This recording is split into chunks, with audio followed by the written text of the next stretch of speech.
Welcome दोस्तों, स्वागत है आप सभी का हमारे चैनल पुअर मूवी गोवर पे। दोस्तों अभी अभी मैंने देखी नेटफ्लिक्स की latest web series brand new cherry flavour. दोस्तों ये सीरीज़ का नाम जितना अजीब है उतनी ही अजीब ये सीरीज़ आपको देखने को मिलेगी। कुल मिला जुला कर यहाँ पर 8 एपिसोड्स हैं और हर एपिसोड लगभग 40 से 50 मिनट के आसपास का है। पहला वाला जो एपिसोड है वो 50 मिनट का है, उसके बाद के जितने भी एपिसोड है सब 40 मिनट के आसपास के हैं। सबसे पहले बात करें कहानी के बारे में तो दोस्तों ये जो सीरीज़ है बहुत ही अजीब किस्म की सीरीज़ है जो कि आपको पूरी तरीके से डिस्टर्ब और अनकंफर्टेबल फील करवाने में कामयाब होती है। यहाँ पर हमको कहानी बताई जाती है लीजा नोवा की, जो कि एक स्ट्रगलिंग डायरेक्टर है जिसने एक शॉर्ट हॉरर फिल्म बनाई है और अब वो एक बड़ी फिल्म बनाना चाहती है, जिसके चलते उसकी मुलाकात एक बड़े प्रोड्यूसर लू वर्क से होती है, जो लीजा नोवा को पूरी तरीके से यकीन दिला देते हैं कि तुमने जो शॉर्ट फिल्म बनाई है वो पूरी तरीके से कमाल की फिल्म है और इसी फिल्म के कॉन्सेप्ट को लेके इसी सब्जेक्ट के ऊपर मैं एक बड़ी फिल्म बनाऊंगा। प्रोड्यूसर मैं रहूंगा, पैसा मैं लगाऊंगा, तुम इस फिल्म को डायरेक्ट करना। तो इन दोनों के बीच में यही सारी चीज़ों को लेके कॉन्ट्रैक्ट साइन हो जाता है। लेकिन उसके बाद यहाँ पर लू वर्क लीजा नोवा को धोखा दे देता है, जिसके बाद लीजा नोवा का दिल पूरी तरीके से टूट जाता है और उसको महसूस होता है कि उसके साथ बहुत ही गलत हुआ, उसकी फिल्म, उसकी कहानी को छीन लिया गया। तो अब यहाँ पर लीजा नोवा किस तरीके से लू वर्क से बदला लेने के लिए ब्लैक मैजिक का सहारा लेगी और साथ ही साथ क्या क्या होगा इस कहानी में आगे, ये सब कुछ जानने के लिए तो आपको ये पूरी सीरीज़ देखनी पड़ेगी, जो कि नेटफ्लिक्स पर उपलब्ध है हिंदी और अंग्रेजी लैंग्वेज में और कुल मिला जुला कर यहाँ पर 8 एपिसोड्स हैं। अब मैं बात करूँ यहाँ पर पॉजिटिव और नेगेटिव चीज़ों के बारे में, तो यहाँ पर मैं सबसे पहले कह देना चाहूँगा कि ये जो सीरीज़ है हर किसी को पसंद नहीं आने वाली, क्योंकि यहाँ पर कई सारे ऐसे सीन्स हैं, कई सारे यहाँ पर ऐसी चीज़ें आपको देखने को मिलती है जो कि पूरी तरीके से आपको एक डिस्टर्बिंग कंटेंट लगेगा। पूरी तरीके से वो सारे सीन्स आपको अनकंफर्टेबल कराने में कामयाब होते हैं। यहाँ पर एक महिला द्वारा उल्टी करते ही बिल्ली का निकलना, साथ ही साथ एक महिला का पेट में छेद होकर उसके अंदर से बिल्ली निकलना, इस तरह के अजीबोगरीब सीन से भरी हुई ये सीरीज़ आपको पूरी तरीके से अनकंफर्टेबल कराने में कामयाब होती है। तो अगर आप लोगों को इस तरीके का कंटेंट, मतलब कि डिस्टर्बिंग और अनकंफर्टेबल करवा देने वाला कंटेंट अगर आप लोगों को देखना पसंद है, तब तो ये सीरीज़ आपको एक बार देखने लायक बनती है। लेकिन अगर आप लोगों को इस तरीके की सीरीज़ से दूर रहना पसंद है, तब तो ये सीरीज़ आप लोगों के लिए बिल्कुल भी नहीं है। यहाँ पर जो थीम है काफ़ी ज़्यादा डार्क है। यहाँ पर कुछ कैरेक्टर्स ऐसे ऐसे काम करते हैं जो कि आपको काफ़ी ज़्यादा घिन महसूस करवा देगा और अगर आप लोग इस सीरीज़ को खाने के वक्त देखोगे तब तो आपको पक्का उल्टी भी हो सकती है।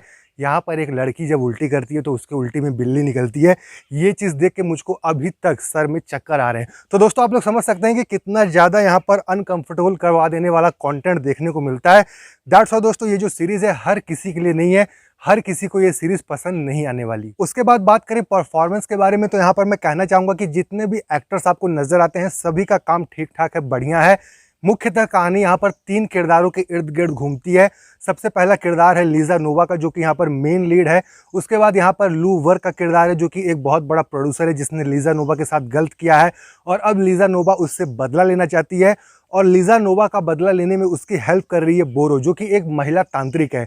और बोरो का जो किरदार है वो काफ़ी ज़्यादा इंटरेस्टिंग है, काफ़ी अच्छे तरीके से इस कैरेक्टर को लिखा गया है, काफ़ी अच्छे तरीके से इस कैरेक्टर को पेश किया गया है और सिर्फ इसी कैरेक्टर के चलते हम लोग पूरी इस सीरीज़ को शुरू से लेके अंत तक देखते हैं। काफ़ी ज़्यादा मिस्टीरियस ये किरदार है बोरो का। ये बोरो एक्चुअल में कौन है, क्यों ये मिस्टीरियस है, क्या है इसकी कहानी, ये सब कुछ जानने की इच्छा हमको पहले ही एपिसोड में होने लगती है जब हम लोग बोरो के कैरेक्टर को देखते हैं और सिर्फ इसी कैरेक्टर के लिए हम लोग पूरी ये सीरीज़ देखते हैं और एंड में जो बोरो की असलियत हमारे सामने आती है वो पूरी तरीके से अनप्रेडिक्टेबल होती है। तो यहाँ पर जो बोरो का किरदार है वो काफ़ी ज़्यादा मिस्टीरियस तो है ही, लेकिन यहाँ पर जो कहानी आपको बताई गई है उस कहानी में जिस तरीके से काला जादू डाला गया है, उस कहानी में जिस तरीके से आलसी ज़ॉम्बीज़ को यूज किया गया है, ये सारी चीज़ें भी आपको काफ़ी ज़्यादा मिस्टीरियस लगती हैं, जिसके चलते आप इस कहानी को, मतलब कि इस वेब सीरीज़ को शुरू से लेके एंड तक देखने लगते हो। लेकिन दोस्तों अब मैं अगर बात करूँ कुछ यहाँ पर नेगेटिव पॉइंट्स के बारे में, कुछ कमियों के बारे में, तो यहाँ पर मैं सबसे पहले कहना चाहूँगा कि इस सीरीज़ को बहुत ज़्यादा खींचा गया है। यहाँ पर कुल मिला जुला कर 8 एपिसोड्स हैं, लेकिन यहाँ पर सिर्फ 5 एपिसोड में भी इस कहानी को अच्छे ढंग से बताया जा सकता था। यहाँ पर जो स्क्रीन प्ले है बहुत ही स्लो है, कहानी यहाँ पर बहुत ही धीरे धीरे आगे बढ़ती है। एपिसोड नंबर 1 से लेकर एपिसोड नंबर 3 तक आपको उतना कुछ यहाँ पर होता हुआ नजर नहीं आएगा। कहानी बहुत ही स्लो आगे बढ़ती है, लेकिन एपिसोड नंबर 4 के बाद से कहानी में जब काला जादू और ये सारी मिस्टीरियस चीज़ें जब आती हैं और बोरो का काला जादू जब स्टार्ट होता है, तो ये सारी चीज़ें आपको काफ़ी ज़्यादा एंगेजिंग और इंटरेस्टिंग लगने लगती है, जिसके चलते आप एक के बाद एक एपिसोड देखने लगते हो। तो कुल मिला जुलाकर यहाँ पर कहानी को थोड़ा और फास्ट पेस रखना चाहिए था, और कुल मिला जुलाकर यहाँ पर 8 एपिसोड की जगह 5-6 एपिसोड में भी ये पूरी कहानी बताई जा सकती थी। और साथ ही साथ यहाँ पर जो क्लाइमैक्स आपको देखने को मिलता है वो कहीं ना कहीं आपको पूरी तरीके से सेटिस्फाई नहीं कर पाता। तो यहाँ पर दोस्तों जो क्लाइमैक्स है वो भी एक हिसाब से इस सीरीज के साथ जुड़ा हुआ नेगेटिव पॉइंट है। यहाँ पर क्लाइमैक्स और भी अच्छा होना चाहिए था, और भी बेहतरीन यहाँ पर क्लाइमैक्स रखा जा सकता था। तो कुल मिला जुलाकर दोस्तों, अगर आप एक अनकंफर्टेबल कर देने वाला डिस्टर्बिंग शो देखना चाहते हो, जहाँ पर आपको एक महिला द्वारा उल्टी करने पर बिल्ली पैदा होती हुई नजर आए, तब दोस्तों आप लोग इस सीरीज को एक बार जाकर देख सकते हो। नेटफ्लिक्स पर यह सीरीज हिंदी और इंग्लिश लैंग्वेज पे उपलब्ध है।